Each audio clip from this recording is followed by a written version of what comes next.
3장 14절부터 17절까지와 그 다음에 여호수아 4장 14절부터 18절까지 두 곳에서 보겠습니다.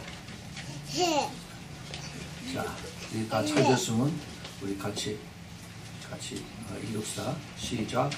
백성이 요단을 건너려고 자기들의 장막을 떠날 때에 제사장들은 언약궤를 메고 백성 앞에서 행하니라. 요단이 몸에 거두는 시기에는 항상 언덕에 넘치더라. 궤를 맨 제들이 요단에 이르며 궤를 맨 제사장들의 발이 물의 물가에 잠기자 곧 위로부터 흘러내리던 물이 그쳐서 심히 멀리 사르단에 가까운 아담을 변방에 일어나 쌓이고 아라바의 바다 염해로 향하여 흘러가는 물은 온전히 끊어지매 백성이 여리고 앞으로 바로 건널세. 여호와의 언약궤를 맨 제사장들은 요단 가운데 마른 땅에 섰고 굳게 섰고 온 이스라엘 백성은 마른 땅으로 행하여 요단을 건너니라. 아멘. 그 다음에 4장에 가서 4장 14절부터 18절입니다. 읽겠습니다. 시작. 그날에 여호와께서 모든 이스라엘의 목전에서 여호수아를 크게 하시매 그의 생존한 날 동안에 백성이 두려워하기를 모세를 두려워하는 것 같이 하였더라. 여호와께서 여호수아에게 이르 가라사대 증거궤를 맨 제사장들을 명하여 요단에서 올라오라 하라 하신지라. 여호수아가 제사장들에게 명하여 요단에서 올라오라 하매 여호와의 언약궤를 맨 제사장들이 요단 가운데서 나오며 그 발바닥으로 육지를 밟는 동시에 요단 물이 온 곳으로 도로 흘러 여전히 언덕에 넘쳤더라. 아멘. 같이 기도하겠습니다. 사랑의 주님, 오늘 저희들에게 또 귀한 말씀을 주시니 감사합니다. 주님, 이 말씀을 저희 깊이 깨닫게 허락하여 주옵소서. 그냥 하나님의 말씀을 읽는 것으로 끝나지 않게 해주시고 그 말씀 속에 숨겨진 그 깊은 비밀을 저희들이 깨닫는 영의 눈이, 영의 귀가 열리도록 좀 축복하여 주시옵소서. 그래서 이 영의 말씀을 가지고 저희들의 삶 속에 이것을 적용하면서 이제 다시 오실 예수 그리스도가 저희들에게 더 가까이 다가오는, 그래서 저희들이 참 소망 중에 주님을 바라볼 수 있도록 주님 은혜 위에 은혜를 더하여 주시옵소서. 말씀을 훔쳐가는 모든 사탄 마귀들 다 예수 그리스도로 쫓아주시고 오직 성령의 충만함으로 이 자리에 함께 하시고 그리고 천군 천사들을 보내셔서 보호하여 주시옵소서. 부족한 종 주님을 의지하고 서사오니 주님께서 기름 부어주시고 성령으로 충만하게 채워주시사 하나님의 말씀을 더 깊이 깨닫고 같이 나누는 귀한 시간 되도록, 그리고 주님께서 영광을 받으시옵소서. 주님 앞에 모든 영광을 드리며 예수 그리스도 이름으로 기도합니다. 아멘. 오늘은 여호수아의 영의 콜링이라고 하는 같은 제목으로 여호수아 3장과 4장에서 요단 강에 들어갈 때 그 말씀과 그 다음에 요단 강에서 나오는 그 자리에서 하나님의 대제사장들이 언약궤를 메고 그 자리에 섰는 그것을 우리가 조명해 보면서 도대체 이것이 무슨 뜻인가, 그리고 나하고 무슨 상관이 있는가 하는 것을 우리가 찾아보겠습니다. 지난 두 번에 걸쳐서 우리가 거기에 대한 그 백그라운드를 잘 설명을 해드렸습니다. 그리고 지금 여기 이스라엘 백성들은 홍해를 건너온 지 40년이 지났습니다. 하나님께서 이스라엘 백성들을 사랑하셔서 그래서 430년 동안 애굽에서 종살이를 하게 하시고 그 다음에 아브라함과 그 다음에 이삭과 야곱을 알던 그 이스라엘 백성들은 다 죽고 이제 그 후예들이 70명이 들어가서 지금 300만 명, 400만 명이 된 이 사람들은 실질적으로 하나님을 모르는 신앙이 전혀 없는 그런 사람들 변해서 그래서 이제 하나님께서 그들을 끄집어내셨습니다. 그래서 이 믿음이 없는 이 사람들을 하나님께서 모세를 통해서 이제 인도를 하게 하셔서 그래서 다시 아브라함이 살던 그 가나안 땅으로 돌아와야 되는데 믿음이 전혀 없기 때문에 이들을 하나님께서 훈련시키시고 그나마 이제 모세를 따르던 그러한 그 젊은 사람들은 하나님께서 그들이 불평하고 그들이 불신의 얘기를 하고 그리고 많은 사람들을 불신으로 이끌어가는 그러한 리더를 주님께서 40년 동안에 하나하나 다 죽이셨습니다. 그리고 나서 이제 주님께서 이들에게 여호수아를 세워서 여호수아로 하여금 요단을 건너게 하는 그러한 그 자리에까지 우리가 왔습니다. 지금 이스라엘 백성들은 40년 동안에 이미 죽은 사람들은 다 죽고 나머지 1.5세들과 2세들이 이제 그 자기네들의 부모들 또 자기네 친척들 이 사람들이 어떻게 이제 죽었는가 하는 것을 봤습니다. 생각을 해보세요. 멀쩡한 사람들이 20대에서부터 50대에 있는 사람들이 건강하다가 주님께서 너희들이 불신의 마음으로 나를 신뢰하지 않고 또 그리고 반대했기 때문에 너희들은 요단을 건너지 못하고 가나안 땅에 들어오지 못한다 하는 그 말씀을 하시고 난 다음에 자기네들의 가족들이 자기네들의 친척들이 죽기 시작한 겁니다. 젊은 세대들이 그걸 봤어요. 멀쩡하던 자기의 아버지, 자기의 삼촌, 자기 사촌, 자기 형들이 죽기 시작하는 겁니다. 이것을 본 이스라엘의 자녀들이 어떻게 했습니까? 또 당사자들은 어떻게 했습니까? 당사자들은 내가 20세 이상, 50세 미만의 당사자들 언젠가 내가 죽겠구나. 내가 약속하신 그 요단을 건너서 가나안 땅에 들어가지 못하고 언젠가 내가 죽겠구나 하면서 불안한 가운데 살았을 것입니다. 하나님의 그 말씀은 무섭습니다. 하나님의 말씀은 진리입니다. 아멘. 이 진리는 사람들이 이렇게 저렇게 판단하고 여기에 영향을 받지 않습니다. 하나님의 말씀은 말씀 그대로 이루어집니다. 아멘. 그런데 하나님께서 이제 이스라엘 백성들을 그대로 말씀대로 인도하셨어요. 우리가 여기서 주의해야 될 것은 우리 하나님께서 이제 이 땅에 오셨을 때 예수 그리스도로 오셨어요. 말씀이 육신이 돼서 오셨습니다. 예수 그리스도가 우리에게 구약에 있는 하나님의 말씀들을 더 자세하게 더 깊이 영적으로 깨닫게 가르쳐 주셨습니다. 이것은 하나님께서 이스라엘 백성들에게 하신 말씀하고 똑같은 거예요. 그래서 이 영의 눈이 닫혀진 이스라엘 백성들을 그것을 받아먹지 못하고 깨닫지 못하고 그리고 예수님을 배척해서 십자가에 다 못 박게 하셨습니다. 정말 다행스럽게도 어쩌면 정말 다행인지 모르겠어요. 이스라엘 백성들이 예수님을 배척했기 때문에 그래서 예수님께서는 이제 그 이방 땅으로 가셨고 그 다음에 그 사도 바울을 통해서 이방의 복음을 전하는 자로 하나님 사용하셔서 여기까지 인도하셨습니다. 그런데 하나님께서 이스라엘 백성들을 그렇게 구약에서는 엄청나게 하나님이 즉시 심판을 하시고 그리고 거기에 대한 그 대가를 치르가셨는데 지금 신약에 와서 예수님이 태어나시고 그 다음에 돌아가시고 나서 승천하신 다음에 그 이후에는 이 조용해졌어요. 그래서 교회가 저희들 마음대로 그대로 뜻대로 그대로 그냥 하나님의 말씀을 자기네들 편한 대로 그렇게 사용해서 그렇게 여기까지 왔습니다. 왜 하나님이 지난 2000년 동안에는 조용하게 그냥 너희들 마음대로 살아라 그렇게 하셨을까? 교회가 그 교파 교단을 떠나서 그리고 이단으로 수도 없이 많이 이렇게 갈라지고 그리고 잘못 가르치고 하는데 왜 하나님께서 가만히 계시고 그리고 그냥 기다리고만 계신가? 너무너무 오래 참으시는 하나님 아닌가? 우리가 한번 생각해 볼 때가 돼요. 그런데 이제 그 때가 이제 되었습니다. 하나님께서 그동안 하나님 하셨던 그 말씀이 그대로 이루어지기 위한 그 준비가 지금 다 되어 가고 있습니다. 아멘. 우리는 이것을 이제 영의 눈으로 볼 수 있길 바랍니다. 오늘 이 말씀 속에서 제일 처음에 하나님 앞에 택함을 받은 백성들, 이스라엘 백성들이 가장 큰 축복이 하나님의 말씀을 받은 사람들이었어요.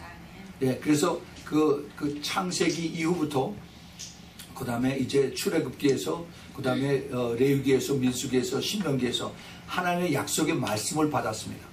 예, 613가지의 하나님의 그 율법을 말씀을 받았고 그것을 그대로 너희들이 지키고 행하면은 내가 너희에게 형통한 복을 내리라.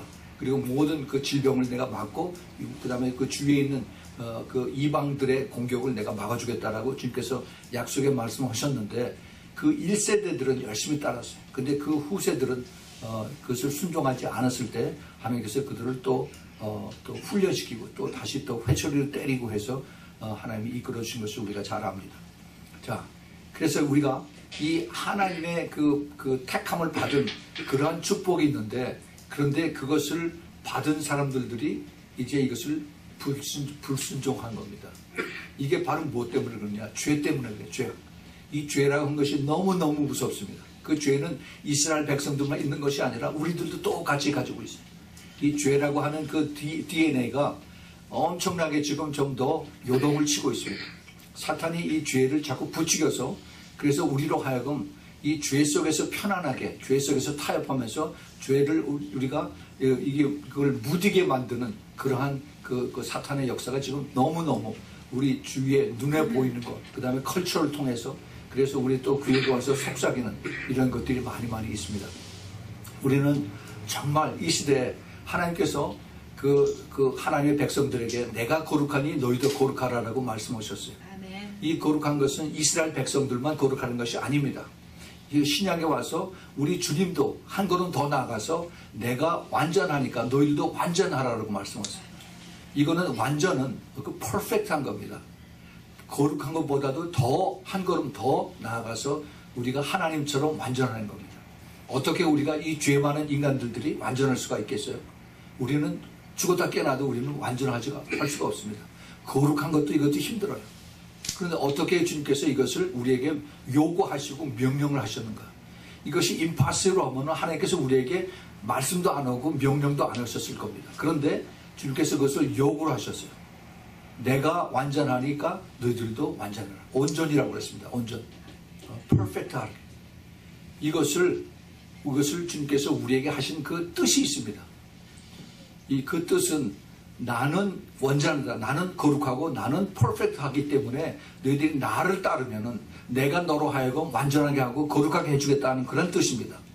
예. 그래서 그것을 나중에 사도 바울이 그다음에 예수님의 사도들이 그것을 깨닫고 그 제자들에게 또 교회들에게 그 당시에 초대 교회들에게 너희들이 성령의 충만을 받으라라고 계속 말을 합니다.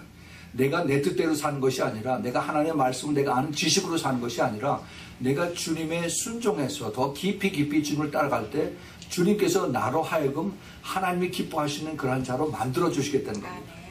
이게 하나님의 그 기뻐하시는 뜻이고 거룩이고 그 다음에 온전인 것입니다. 그런데 교회가 그것을 알지 못해요. 하나님 말씀을 얘기하면서 그 다음에 내 지식으로 그냥 그대로 다 풀어가는 것이 현대 교회의 모습입니다.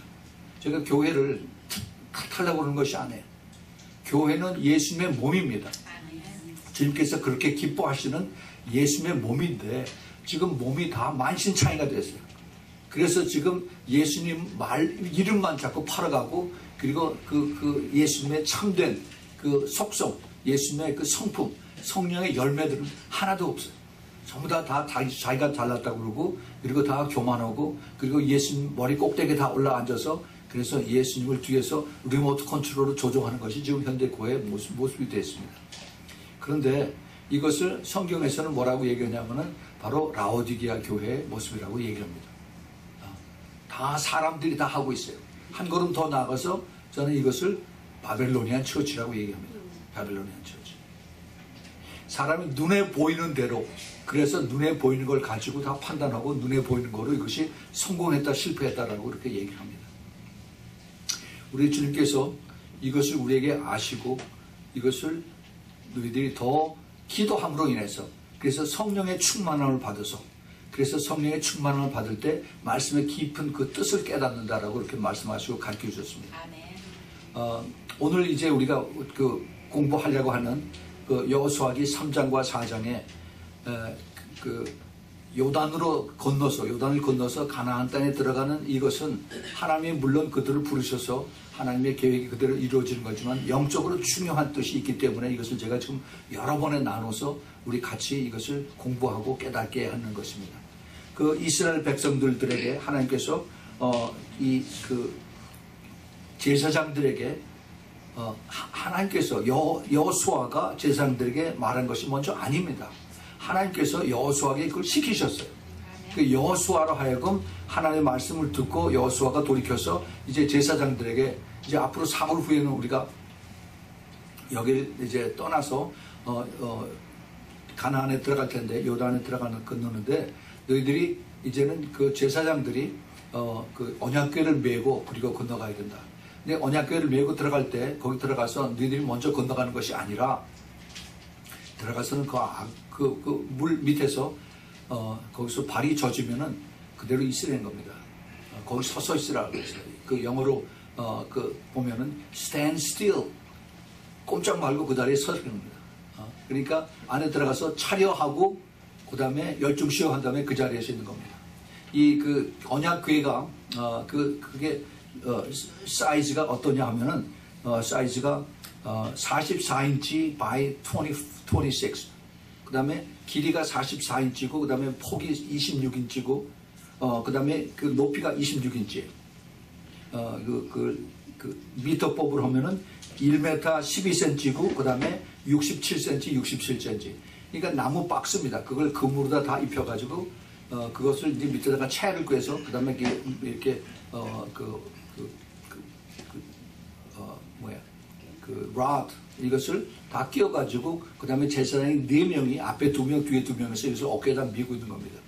근데 이게 나무 박스가 그냥 있는 빈 박스가 아니라 그 안에 뭐가 있어요? 거기에 돌판이 2개가 들어가 있어요. 10개명의 돌판이 들어가 있고 그 다음에 그 만나 항아리가 들어가 있어요. 항아리에 돌 항아리에 그 만나가 들어가 있고 그 다음에 아론의 쌍난 지팡이가 들어가 있습니다. 별로 그렇게 무거운 것 같지 않아도 그것을 어깨에다 짊어지고 그리고 그것이 10분, 20분이 아니라 거기서 며칠 있어요. 적어도 3일 내지 4일을 거기에 있는 겁니다. 그 자리에 있어야 돼요. Stand still 그 자리에. 그 자리에 서 있는 동안 위에서 물이 딱 닫혀 있어요.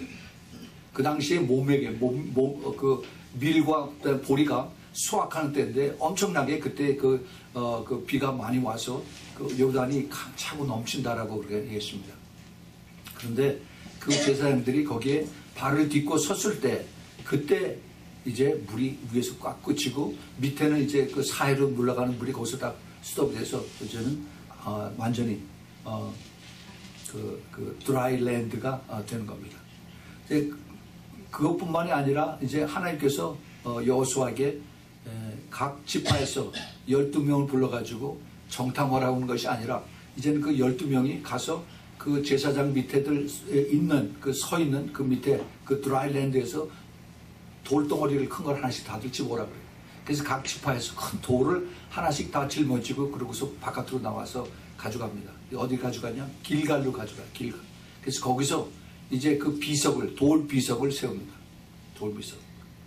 그 12개의 돌을 끄집어내는데 각 12지파에서 그걸로 끝난 게 아니라 그 다음에 여호수아가 자기도 들어가서 거기서 돌을 12개를 만들어 가지고 그 다음에 그 안에서 물 밑에서 돌 그 비석을 세웁니다. 비석.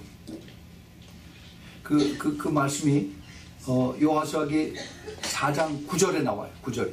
여호수아가 스스로 돌 12를 취하여 그래서 제사장이 발이 선 곳에 세웠다라고 했어.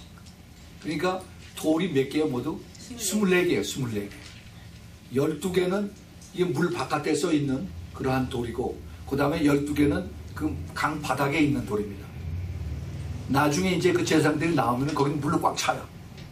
물에 눈에 보이는 12개가 있고 눈에 보이지 않는 12개가 있습니다. 굉장히 중요한 뜻이 있어요. 눈에 보이는 것만 찾아가는 그 이스라엘 백성들에게 눈에 보이지 않는 곳에도 하나님의 기적이 있다는 것을 가르쳐 준 겁니다.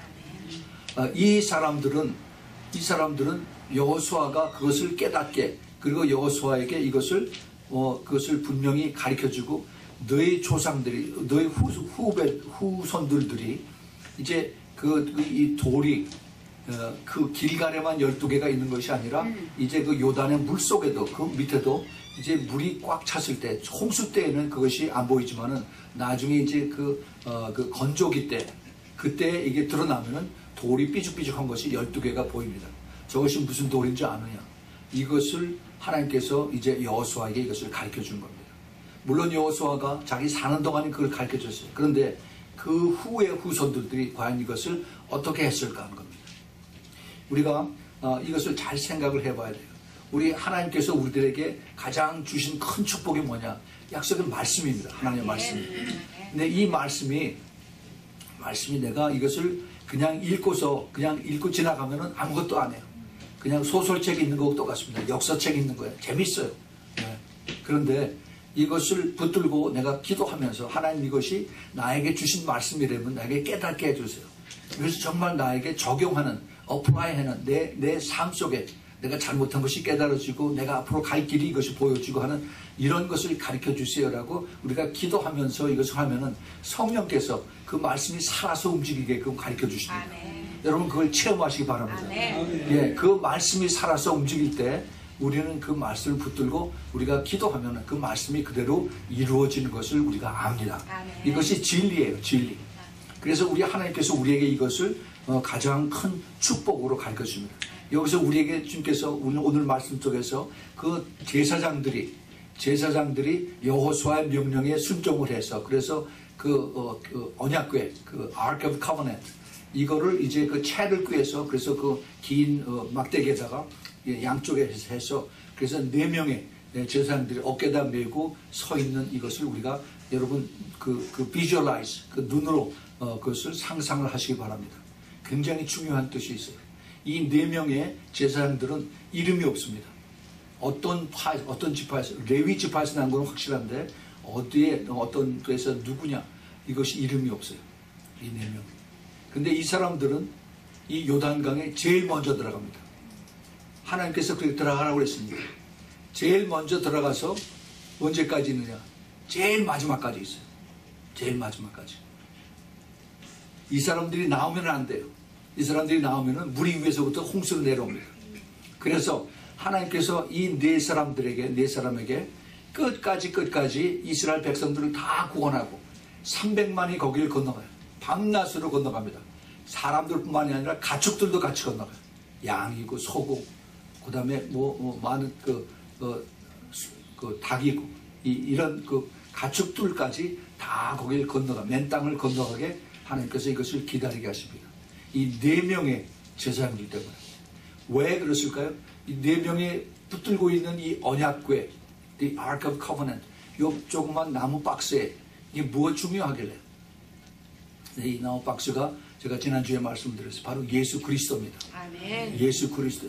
이 예수 그리스도가 그 안에 계시면서 이 4사람의 그 제사장들로 하여금 거기를 이제 붙들고 있는 것입니다.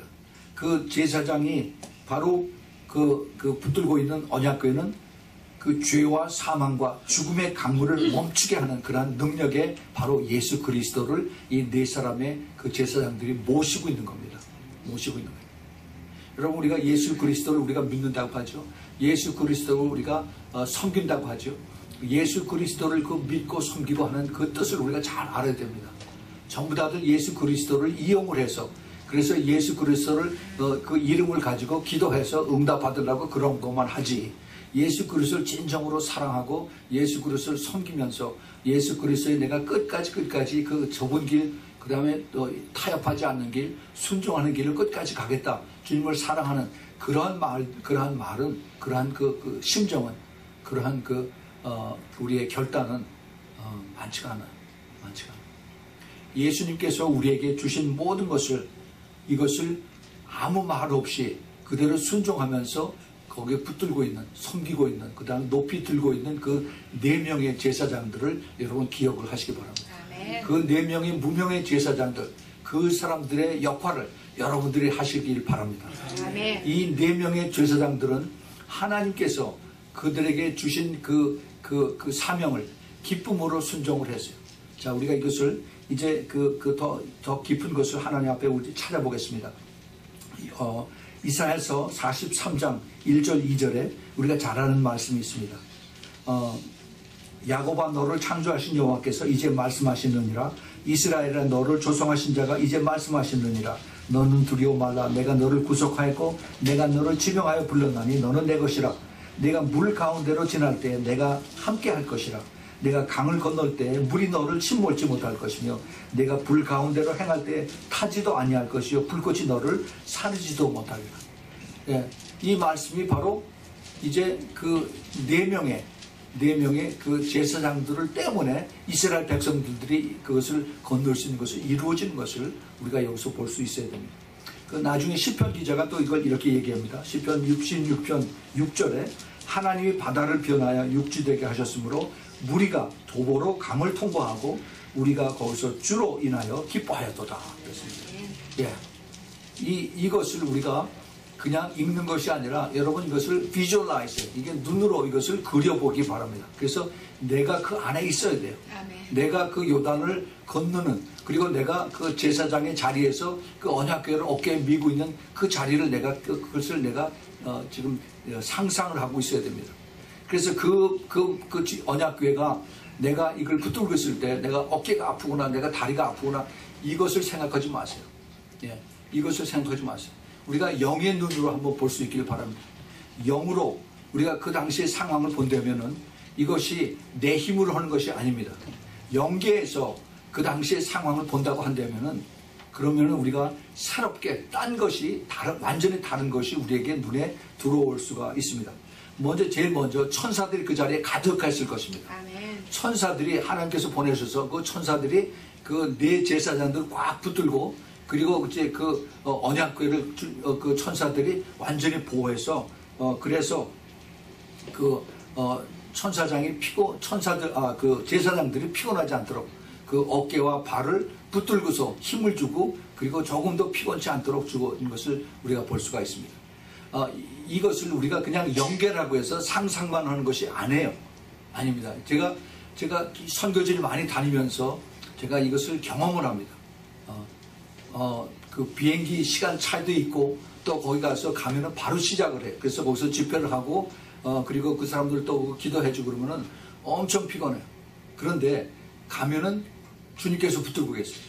예, 이게 성령의 충만함으로 있으면 천사들이 같이 옵니다. 아멘. 그래서 붙들어주고, 그 다음에 그것을 힘을 주시고, 아멘. 그 다음에 거기서 능력이 나타나는 겁니다. 아멘. 예, 이게 하나님이었어요. 똑같은 하나님이 똑같은 천사들을 주님 보내셔서, 그래서 그 4명의 제사장들을 붙들어 주시고, 그리고 힘을 주시고, 조금 더 피곤치 않도록, 그리고 주님께서 붙들어 주실 겁니다. 예, 이것을 우리가 영의 눈으로 볼 수 있어야 됩니다. 아멘. 그래서 이 4명의 제사장들은 피곤한 제사장들이 아니라 축복을 받은 제사장들입니다. 아멘. 하나님께서 이러한 사람들을 지금 찾고 계세요. 아멘. 이 사람들이 누구냐? 마지막 때 그리스도의 신부들이에요. 아멘. 예, 교회 안에서 4명의 무명의 천사들, 그 제사장들이 그 제일 먼저 들어와서 제일 나중에 나가면서 하나님의 맡겨진 일을 감당하는 이런 사람들이 하나님을 찾고 계십니다. 뭐 내가 해도 되고 안 해도 되고 그만해요. 그러나 내가 그 참 제사장의 역할을 한다면, 내가 정말 내 예수 그리스도를 내 어깨에 모시고, 그리고 내가 순종하며 기쁨으로 따라간다면은, 그러면은 내 입에서 컴플레인 나오면 안 돼요. 그리고 내가 누구는 하는데 내가 왜 해? 하고 이렇게 비교하면 안 돼요. 나는 주님을 섬기는 것 때문에, 내가 기쁨으로, 내가 주님을 사랑함으로, 순종함으로 내가 이것을 내가 메고 있었을 때 천사들이 와서 나를 도와주고 성령이 나를 충만하게 해주셔서, 그래서 나는 조금 더 피곤한지 모르고 오히려 기쁨으로, 감사함으로 그게 열린 겁니다. 이제 다음 주일에 우리가 이제 새로운 그 재직자들 임명할 텐데, 이것이 어떤 그 타이틀이 중요한 것이 아니에요. 하나님께서 부르시는 그 콜링입니다. 콜링. 이것을 우리가 잊어버리면은, 그러면 이게 나중에 교회가 이게 어떤 그 클래스, 그 계급 사회가 돼서 나는 뭐고 너는 뭐고 해서 이거 가지고서 서로 그 성령이 쭉 다 빠진, 그 악령들이 가득한 그런 것으로 변할 수가 있습니다.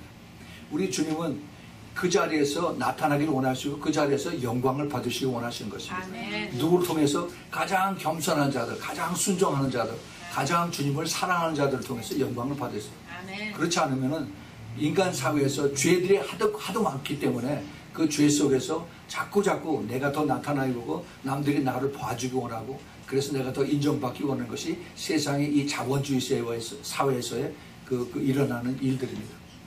여러분들, 우리가 그리스도의 사람이면은 세상 사람과 달라야 돼요. 세상과 같아서는 안 됩니다. 끝까지 주님께서 나를 따르라고 했어요. 나를 따르라.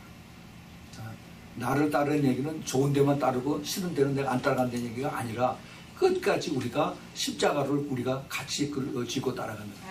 내가 내 자신을 부인하고, 내 프라이드를 부인하고, 내 자존심을 부인하고, 그리고 take up your cross, 내 십자가를 지고, 그리고 끝까지 everyday 따라가는 겁니다. 아멘. 주님께서 이것을 원하세요. 그리고 그뿐만이 아니라 성령의 충만을 받아서 우리가 주님의 임재 안에 들어가면 제일 먼저 나타난 것이 귀신들이 싹 다 도망갑니다. 나를 힘들게 하고, 나를 아프게 하고, 나를 공격하는 모든 귀신들이 제일 먼저 도망가 버려요. 우리가 하나님 앞에 쓰림받는, 하나님 앞에 기쁨으로 내가 하나님 앞에 전신으로 순종하며 따라가면은 이게 악령과 성령의 역사가 완전히 구별이 됩니다. 빛 가운데 들어오면 어둠이 완전히 떠나가게끔 되어 있습니다. 우리가 주님과 더 깊이 교통할 때 주님께서 나를 책임져 주십니다. 책임져 주세요. 그래서 그 영적 임재 안에서 주님 앞에 나아가면은 그러면은 하나님의 그 성령의 역사가 그 다음에 테이크오버를 해요. 성령의 역사. 그 사도행전 2장에 보면은 우리가 그 잘 아는 내용이 나옵니다. 성령을 받고 난 다음에 사도 베드로가 성령이 충만해서 수많은 사람 앞에서 이제 처음으로 설교를 하죠. 연설을 합니다. 많은 사람들, 형제들이 하면서 여기에 있는 유대인들, 또 더 많은 사람들이 있는데 거기서 당신네들이 그 이단이라고 그러고 당신네들이 반역이라고 역적이라고 해서 했던 그 십자가에 못 박은 사람이 바로 하나님의 아들이고 예수 그리스도 우리의 구원자다. 그것을 얘기했을 때 그 자리에 사도 베드로가 성령이 충만했더니 거기에 있는 사람들까지 성령이 같이 임하는 겁니다. 아멘. 근데 그 임하는 것을 어떻게 하느냐? 성령의 역사가 그들에게 나타나요. 그들의 마음이 찔리기 시작했습니다. 그들의 마음이 찔려서 그들이 어떻게 반응을 하냐면은 사도행전 2장 37절에 저희가 이 말을 듣고 마음에 찔려서 베드로와 다른 사도들에게 물어 가로되 형제들아 우리가 어찌할까 이제 마음에 찔려서 그럼 어떻게 하면 되지? 어떻게 해야 됩니까?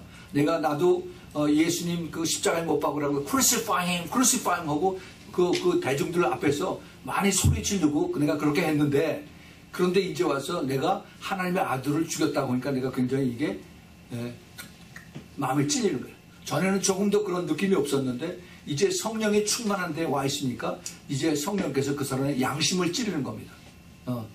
그랬을 때 베드로가 가로되 너희가 회개하여 각각 예수 그리스도의 이름으로 세례를 받고 그 죄 사함을 얻으라. 그리하면 성령을 선물로 받겠다라고 말씀하십니다.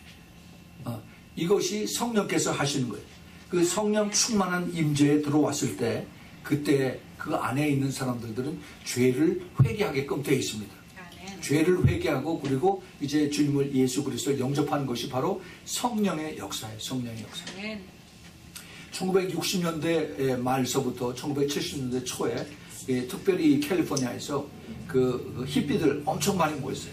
엄청 많이 모였는데 여러분 그때 혹시 기억이 나나 모르겠네. 히피들 머리 길게 하고 그 다음에 그 밑에 블루진 벨버튼 블루진 벨버튼 그리고 이제 맨발로 슬슬 지저분하게 부르고 다녀요. 샤워도 안 하고 그러고 다녀요. 히피들의 그 당시의 특징이에요. 근데 그 히피들이 예수 그리스도를 믿기 시작을 했어요. 예수 그리스도. 그때 일어난 것이 바로 척 스미스 목사가 시작했던 그 지저스 무브먼트라고 하는 겁니다. 나중에 그 칼버리 차플이 됐죠. 그래서 그 지저스 무브먼트가 이제 움직이기 시작한 거죠. 근데 지저스 무브먼트라는 것이 사람들이 만들어낸 것이고 사실은 성령의 역사고 성령의 임재입니다. 이 성령의 역사가 일어날 때 많은 그 히피들이 예수를 믿게 됐어요. 나중에 지금 한 5년, 7, 8년 지난 다음에 그때 그 예수를 믿었던 지금 매년 여기 그 엔젤 스타디움에서 하베스트 크루세이드를 하는 그 그렉 로리라고 하는 목사가 있습니다. 저 리버사이드에서 하베스트 처치를 하고 있는 그 척 스미스 목사 아주 좀 제자 중에 한 사람인데 이 그 그렉 로리 목사가 책을 썼는데 그 지저스 무브먼트의 특징이 5가지가 있다고 얘기를 합니다. 5가지가. 그래서 그 특징이 그 당시에 자기가 그 기억을 한 걸 보면은 제일 먼저 특징이 뭐냐면은 그 당시에 그 히피들이 모인 그곳에 가면은 교회들이 이제 천막을 치고 거기 가서 모이면은 하나님이 어떻게 하실 것이라 하는 어떤 그 expectancy가 있다는 거예요. 기대감이 있다는 겁니다. 그래서 그 자리에 들어가면은 하나님이 오늘은 어떻게 역사하실까 하는 그러한 것을 전달할 사람들이 누가 새로 구원을 받았나, 누가 기도해서 치유받았나, 누가 어떤 사람이 죄를 회개했나 하는 그런 기대감으로 온다는 겁니다. 그게 성령의 역사가 성령의 임재가 나타날 때 그런 일들이 계속해서 일어나는 겁니다. 그 다음에 두 번째 그 특징이 뭐냐면은 그 사람들이 거기 같이 모일 때 그냥 모여서 그런 것을 기대하고 또 찾아보고 하는 것이 아니라 항상 하나님의 말씀을 거기서 그 선포하고 말씀을 가리키고 말씀을 깨닫는 거예요. 근데 이 말씀이 그게 성경 전체를 창세기서부터 그 다음에 요한계시록 22장 끝에까지 이것을 쭉 다 가리키는 그 척스미스 목사가 아주 그것을 잘합니다. 그 엑스파지토리라고 하는데 성경 강해죠, 강해. 그래서 성경 전체를 다 가리켜주고 성경의 전체 흐름을 깨닫게 해주는 이것을 잘 가리키는 그것을 모일 때마다 했습니다. 그 다음에 세 번째 그 특징이 뭐냐면은 그들에게 항상 모임은 그 하나님 앞에 찬양과 경배를 꼭 가리켰어요. Worship and Praise. 이 찬양과 경배 이것을 많이 했을 때 그때 거기에서 제일 처음으로 그 소위 그 CCM Contemporary Christian Music이 거기서 시작이 됐습니다. 그 전까지 전부 다 우리가 부르는 찬송가만 했어요. 교회마다. 근데 처음으로 이제 그 복음성가라고 하는 소위 미국의 복음성가들이 시작이 됐어요. 그래서 많은 그 히피들이 복음성가를 작곡하고 그것을 노랬습니다. 그 당시에는 그 교회에 드럼이라는 게 없었어요. 드럼 세트가 없습니다. 또 그다음에 엘렉트릭 기타도 없었어요. 이 어쿠스틱 기타, 소위 통기타라고 그러죠. 이것만 가지고 그리고 이제 그 무대 구석에 올간 같은 거 하나 조그만 거 가지고 그러고 이제 하나님을 찬양하는 겁니다. 그런데 이것을 다 따라가. 그때 시작된 그것이 바로 칼버리 차프로 시작한 CCM의 원조가 마라나타 뮤직입니다. 그 마라나타 뮤직, 그 모든 테마가 다 주님 다시 오시는 거에 다 맞춰져 있어요. 그래서 그것을 항상 이야기를 하고 기대하게 하고 그걸 기다리게 합니다. 그래서 이 사람들의 주님이 언제 다시 오실지 모른다.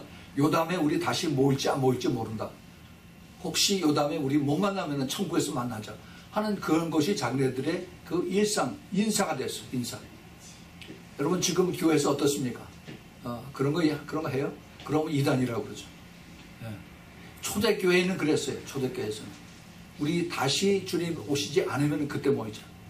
유대인들이 6월절과 그 다음에 로샤샤나, 그 다음에 용키포 이것을 지낼 때 이 사람들이 주님의 하나님 메시아가 오실 것을 기대하면서 합니다.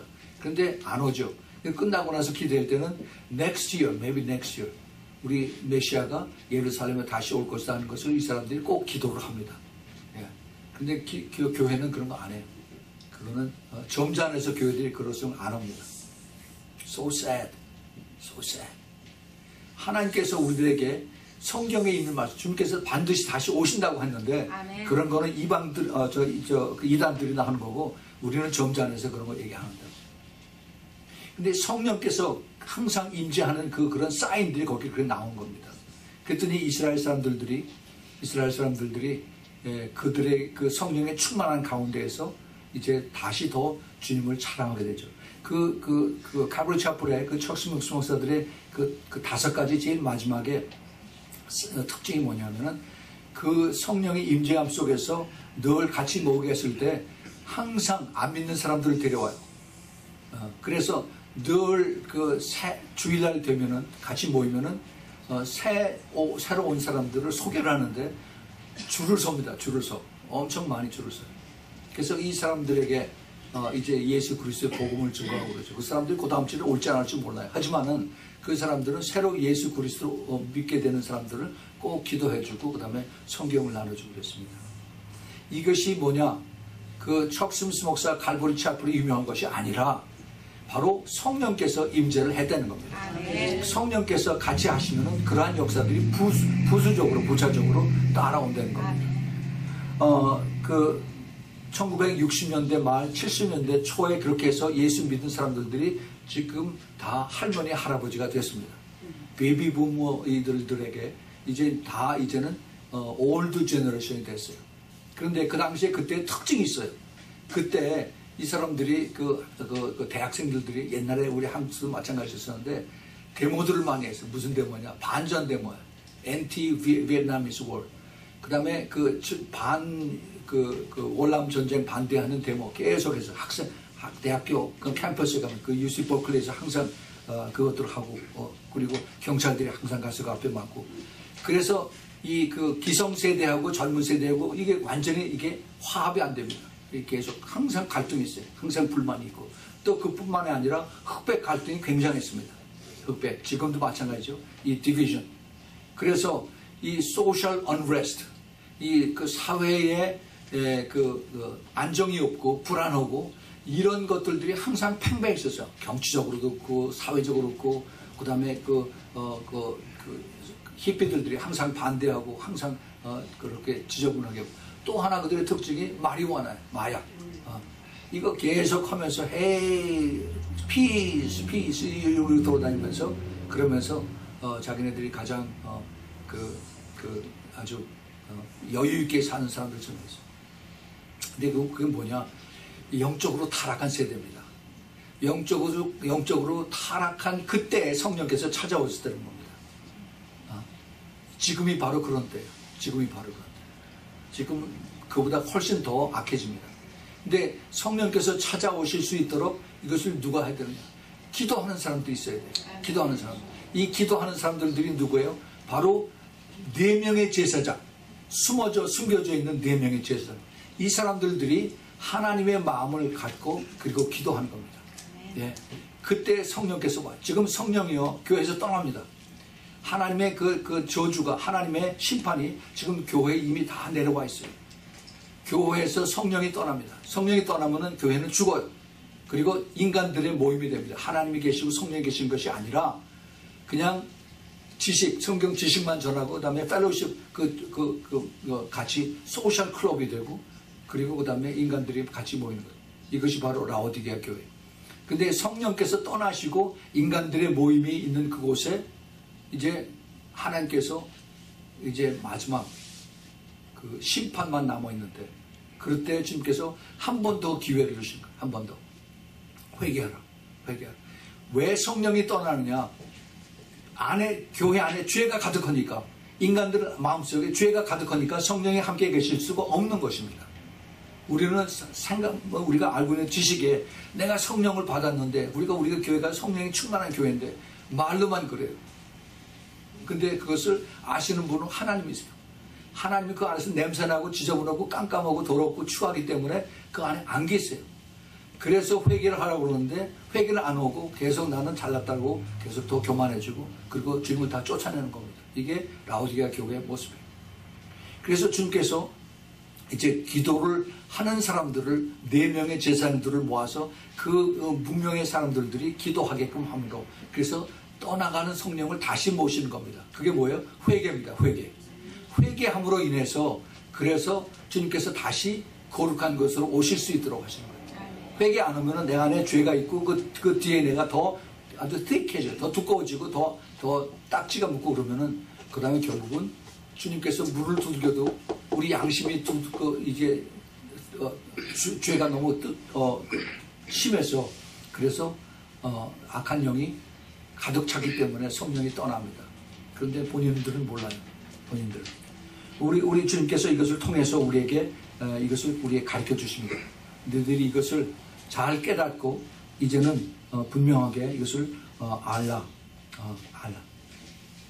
그 죄에서 죄에서 돌이키는 그래서 그 성령님을 다시 초청하는 다시 부르시는 한번 우리가 큰 집회를 해서 그래서 성령이 오세요 해서 이렇게 오는 것이 아닙니다.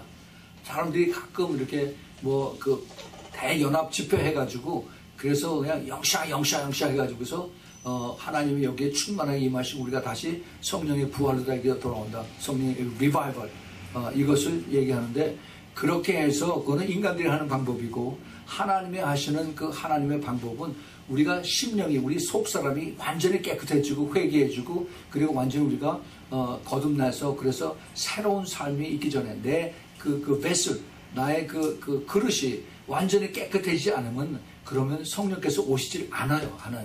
그래서 주님께서 새 포도주는 새 부대에 넣으라고 하는 그 뜻이 바로 그겁니다. 우리가 새 포도주 이것은 성령 안에요. 그렇죠? 근데 새 가죽 부대가 뭡니까? 우리가 회개한 심령이에요. 회개한 심령.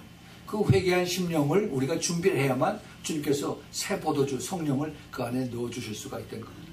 그것을 알지 못하면은 그러면 계속 사람들만 모여서 왁작하고 그 다음에 끝나면 그만해요.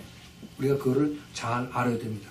자, 그래서 이 시대에 그 발을 물속에 잠그는 그러한 제사장들을, 그런 무명의 남정 여정들, 그러한 진실된 기도자들을 주님께서 부르시는 거예요. 이것이 바로 여호수아의 콜링을 받은 사람들이에요. 그래서 이러한 비전을 사모하고 기도하는 그러한 무명의 제사장들이 여러분들이 꼭 다 되시길 축복을 드립니다. 예. 자, 그런데 우리가 좀 더 다시 한번 그걸 우리가 짚어보고 넘어가겠습니다. 그 언약궤를 어깨에 맨 제사장들은 하나님의 임재를 체험한 사람들이고 하나님의 임재와 함께 움직이는 사람들이에요. 그래서 이 사람들은 굉장히 영적으로 민감한 사람들입니다. 영적으로 깨어서 기도하는 사람들이 민감한 사람, 그런 사람들이 영분별을 할 수가 있습니다. 예. 지금 성령의 은사들을 추구하는 데가 굉장히 많아요. 그런데 이 은사가 진짜냐, 진짜 성령에서 온 거냐, 아니면은 이것이 다른 원치 않는 곳에서 온 거냐, 이걸 분별을 잘 해야 됩니다.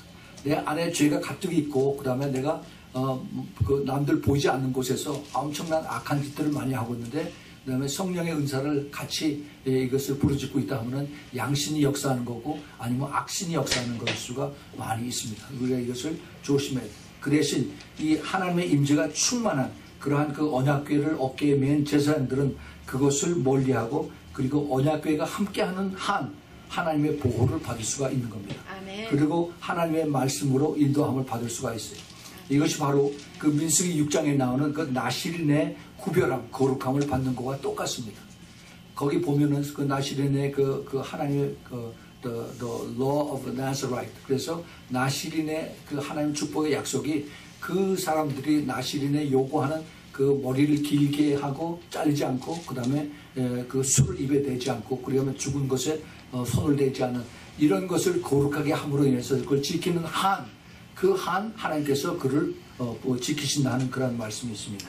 예, 그래서 그 하나님 옆에 그 언약궤를 맨 제사장들, 하나님의 속죄를 제사하는 그러한 일을 하고, 그 다음에 죄를 용서함을 받고, 그 다음에 항상 주님과 함께 같이 가는 이러한 그 하나님의 제사장들을 주님께서 기뻐하시고 찾으신다는 겁니다. 지난주에도 말씀을 드렸지만은 그 베드로전서 2장 9절에 우리 신부가 그리스도를 믿는 참된 신부들이 왕같은 제사장이고 택하신 족속이고 거룩한 나라며 그의 소유된 백성이라고 말씀을 드렸습니다. 아멘. 예, 그래서 하나님께서 지금 이러한 사람들을 부르고 계시다는 겁니다. 그런데 그 제사장들이 가서 발을 담그는 곳이 어디예요? 요단강이죠. 이 요단강이 그냥 강이 아닙니다. 아주 굉장히 중요한 영적인 거기에 뜻이 있어요. 그 요단강에서 많은 기적들이 일어났습니다. 구약 성경에 보면은 우리가 잘 아는 그 아람 왕 그 군대 장관이었던 나만이 요단강에서 문둥병을 치유를 받았습니다. 문둥병은 치유가 안 되죠. 오직 하나님만이 치유하실 수가 있어요. 그렇죠? 그런데 이 나만이 그 엘리사의 명령을 받고 가서 그 요단강에서 7번 몸을 담았을 때, 그때 몸이 어린아이 살처럼 그렇게 완전히 새롭게 변화되고 치유받았다고 합니다. 예, 6번째 물속에 들어갔어도 그대로 문둥병 그 스킨이 그대로 있었어요. 그런데 7번째 들어갔다 나왔을 때 완전히 하나님께서 치유하셨습니다. 끝까지 하나님 말씀에 순종하는 얘기입니다. 그러면 하나님께서 치유하신다는 얘기입니다. 예, 그뿐만이 아니라 엘리사의 생도 한 사람이 요단강 근처에서 나무를 하다가 도끼 다른 그 쇠가 요단강에 빠졌어요. 그런데 그 엘리사가 기도했더니 도끼가 물에서 뜨는 겁니다. 예, 그러한 기적을 요단강에서 체험을 했습니다. 또 그뿐만이 아니라 그 세례 요한이 회개하라 천국이 가까웠다고 외친 것이 바로 요단강이었습니다. 요단강. 이 요단강이 예수 그리스도가 그곳에서 침례를 받은 것이에요. 세례를 받은 것이에요. 그뿐만 아니라 삼위일체 하나님이 그곳에 계셨던 것입니다. 예, 바로 예수님께서 세례받고 물속에서 올라오실 때 하늘에서 이는 내 사랑하는 아들이라 라고 아버지의 음성이 들렸고, 그 다음에 성령이 비둘기처럼 그 위에 앉은 것을 봤습니다. 예, 이것이 바로 삼위일체 하나님이에요. 아브라함과 이삭과 야곱의 삼위가 아니라 성부, 성자, 성령이 삼위예요. 아멘. 이것을 우리가 하나님 앞에 잘 깨달아야 됩니다. 이 무명의 제사장들이 그리고 발바닥으로 육지를 밟는 그 동안에 이제 요단물이 본 곳으로 흘러집니다. 또 하나 요단이 중요한 그 뜻을 품은 것이 있습니다. 앞으로 일어날 그런 일들인데, 이 요단이 바로 엘리야가 요단을 건넜을 때 휴거가 됐죠. 아멘. 예. 그래서 이 요단에 대한 그 하나님의 특별히 숨겨진 그런 비밀들이 많이 있습니다. 이 요단의 4명의 무명의 기도자들이, 그 제사장들이 거기에 발을 짚고 섰다는 것은 하나님의 그 약속이 요단을 건넜을 때 어떤 약속이 있다는 것을 여기서 암시하고 있는 것을 봅니다. 그 여호수아기 4장 19절에 보면은 그 요단에서 건너서 이제 그 가나안에 발을 들였을 때가 아주 정확하게 날짜를 얘기합니다. 정월 10일이라고 그랬어요. 정월 10일. 정월이라는 것은 바로 그 당시 아비벌입니다. 6월절에 있었던 어린 양을 예비하는 날이고, 그것이 대개 양력으로 한 3월 말, 4월 초쯤 됩니다. 그래서 그때 그 요단에 그 물이 가득 찬 이것을 여기서 얘기를 해주고 있습니다. 여호수아는 이들에게 그 가나안 땅에 들어가서도 이제 가나안에 들어가기 위한 요단강에서의 기적을 체험하게 하셨지만은, 요단강을 건너서 가나안 땅에 들어가도 하나님께서 그들을 인도해 주시고 보호해 주실 것을 여기에 암시를 하고 계신 것을 우리가 알아야 됩니다. 예. 그 요단강에 들어갔던 그 이스라엘 백성들 옆에를 보면은 그 물이 쫙 서 있는 것을, 그 마치 이스라엘 백성들이 홍해를 건널 때 좌우에 물벽이 쫙 서 있는 것을 똑같이 경험을 했을 것입니다. 이 사람들은 2세대입니다. 2세들, 1.5세 2세들. 당시에 40년 전에 홍해를 건넜을 때 이 사람들이 아주 어렸거나 아니면 태어나지도 않았던 그런 사람들인데, 이 사람들이 이것을 다시 보게 됩니다. 하나님께서 하시는 것을 깨닫게 되는 것입니다. 이 여호수아가 이것을 보게 하시고 깨닫게 해주시고, 그 다음에 그 제사장이 이것을 가르쳐 주신 그 뜻은 그 당시에 오래전의 이야기가 아니라 지금 우리에게도 이것을 가르쳐 주신 것입니다. 예수님께서 우리에게 그걸 가르쳐 주셨어요. 예수님께서 마태복음 8장 25절 26절에서 그 제자들이 나와 우리 깨우며 가르되 주여 구원하소서 우리가 죽겠나이다. 그랬더니 주님께서 이르시되 어찌하여 무서워하느냐 믿음이 적은 자들아 하시고 곧 일어나서 바람과 바다를 꾸짖으시니 아주 잔잔하게 됐다. 예, 이것은 우리의 생활에 매일매일의 생활에서 일어나는 것을 주님께서 우리에게 이것을 가르쳐 주신 것입니다. 또 마태복음 14장 24절에도 그 갈릴리 바다에서 배가 이미 육지에서 멀리 떨어나서 그래서 바람이 거슬림으로 물결을 인하여 고난을 당하더라 그랬어요. 그래서 무서워서 소리를 지르거늘 예수께서 즉시 일러 가라사대 때 안심하라 내니 두려워 말라 그렇게 말씀하세요. It is I, do not fear. 이 fear 이것이 이게 믿음이 떨어지면 제일 먼저 오는 것이 두려움입니다. 두려움. 근데 이 두려움이 그냥 두려움이 아니라 나중엔 이것이 무서움으로 와요. 무서움으로. 사탄이 이걸 아주 즐겨 사용하는 그러한 도구입니다. 이 두려움이 올 때는 이걸 그냥 가만히 있으면은 점점 두려움이 더 커져요. 내가 두려움, 그 다음에 이게 의심, 그리고 이게 어떻게 하면 되지? 이게 큰일 났다. 하고 이런 생각이 오면은 즉시 고개를 흔들고 사탄아 물러가라고 해서 이걸 명령을 해야 돼요. 아멘. 예, 이것을 주님께서 우리에게 가르쳐 주신 것입니다. 가만히 있어서 이거 어떡하지? 혼자서 그걸 꽁글꽁글하고 있으면 점점 이게 우울증 가진 사람들의 특징이에요. 가지고 속 안에서 혼자서 이것을 가지고 이걸 풀라고 애를 쓰고 그러면 점점 이 거미줄 쳐놓은데 더 깊이 끌려 들어가게 된 겁니다. 자, 그래서 이제 예수님께서 우리에게 가르쳐 주신 것이 뭐냐? 예수님은 제자들을 키우셨어요. 제자들을 키우시고 제자들로 하여금 주님을 따르도록 그렇게 하셨습니다. 그 제자들이 어떤 제자들이냐? 바로 제가 늘 말씀드리는 바로 반들 서번트라고 하는 예수님과 항상 붙어 다니는 그런 반들 서번트의 디사이플을 키우셨습니다. 그래서 이 예수님께서 그 데리고 다니시는 예수님을 따라다니는 그 반들 서번트들은 그들이 앞에 무슨 일이 일어날지 몰라요. 어떠한 일이 일어날지 전혀 예측할 수가 없습니다. 그러나 이 반들 서번트들은 자기의 마스터 예수 그리스도가 무슨 일이 일어나도 책임을 집니다. 아멘. 우리 주님께서 그 종들을 항상 책임지는 것을 우리가 분명히 알아야 됩니다.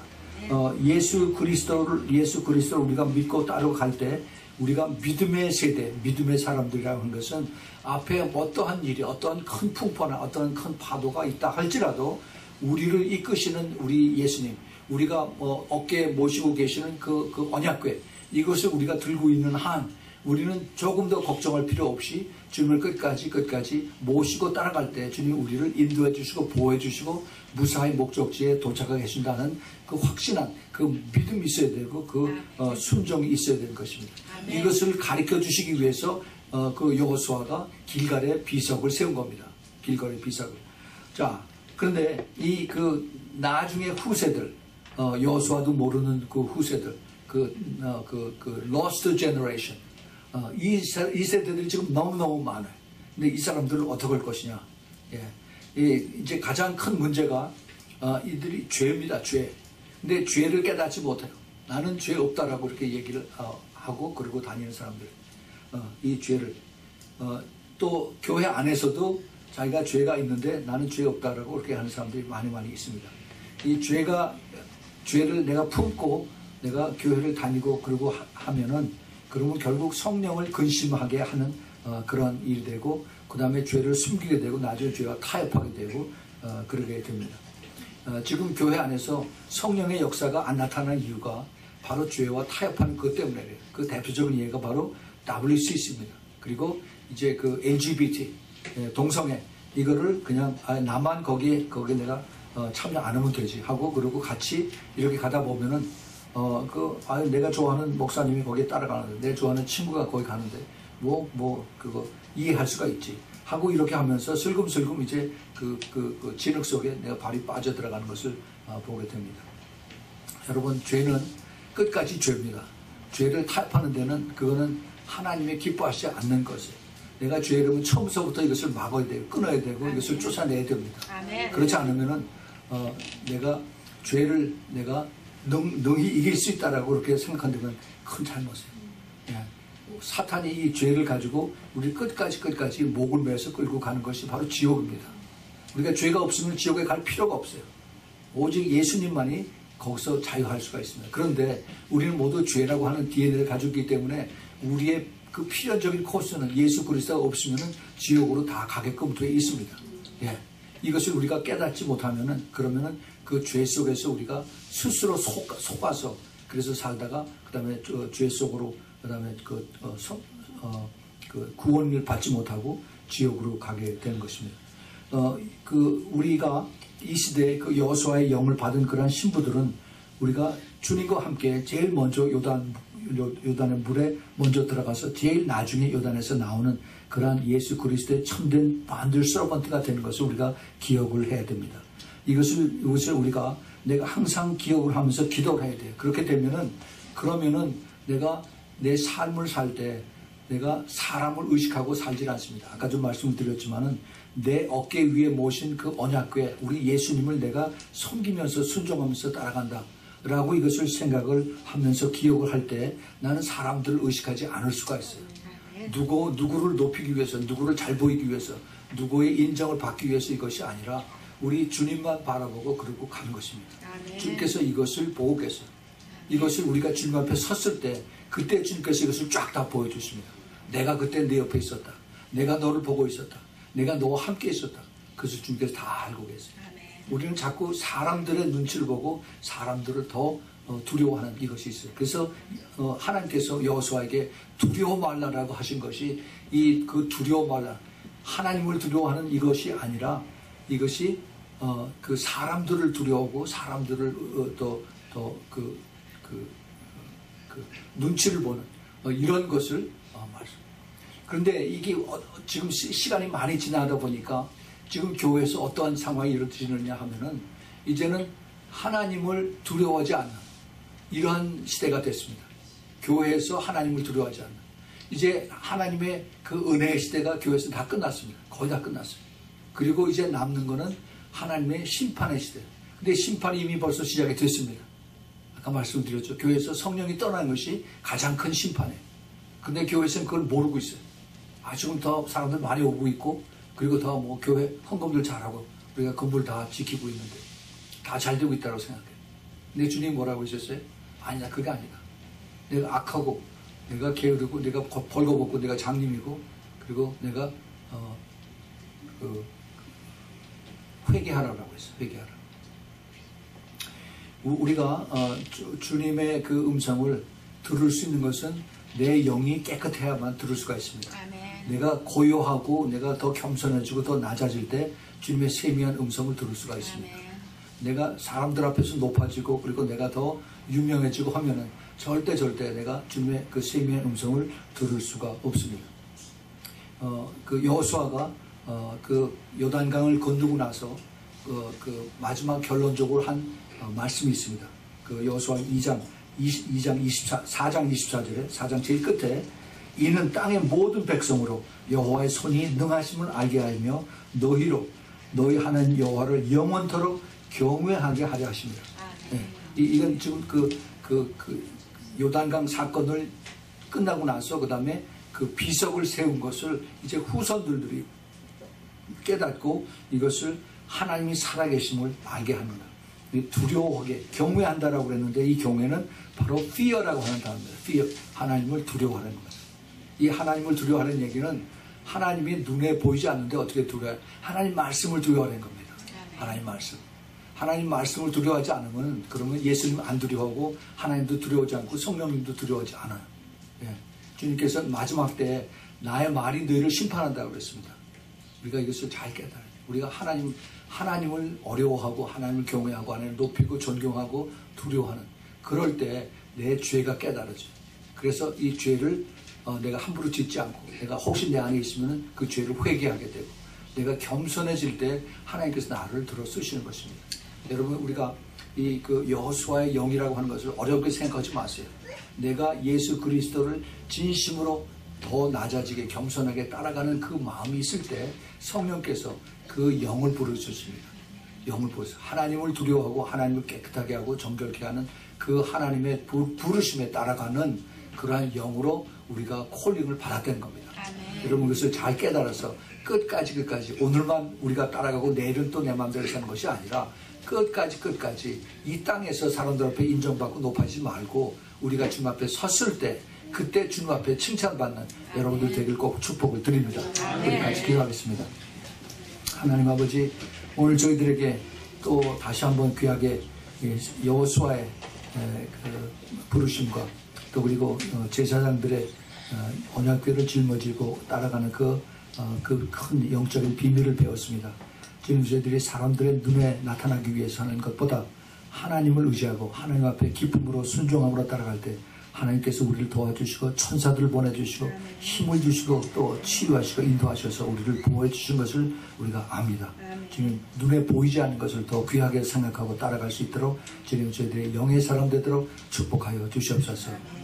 이제는 우리 주 예수 그리스도의 그 놀라우신 은혜와 하나님 아버지의 그 끝없는 그 주님의 아가페의 사랑과 그리고 성령 하나님의 내주하심과 교통하심과 그리고 인도하심과 그리고 기름 부으심이 이제 참된 그 무명의 제사장이 되어서 끝까지 우리 주 예수 그리스도를 섬기면서 그리고 영적으로 더 예민하게 또 반응하고 또 순종을 따라가는 우리 사랑하는 우리 신부교회 성도들 머리 위에 또 그 가정 위에 또 멀리서 이 메시지를 듣는 주님의 택한 백성들 그 신부들을 위해 지금부터 영원까지 함께 있기를 예수 그리스도의 이름으로 축원합니다.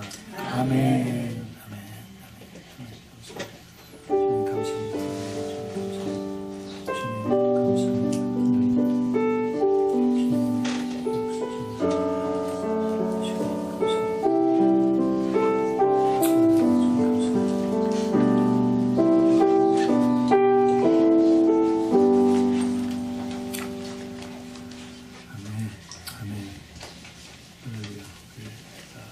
예배를 다 마쳤습니다.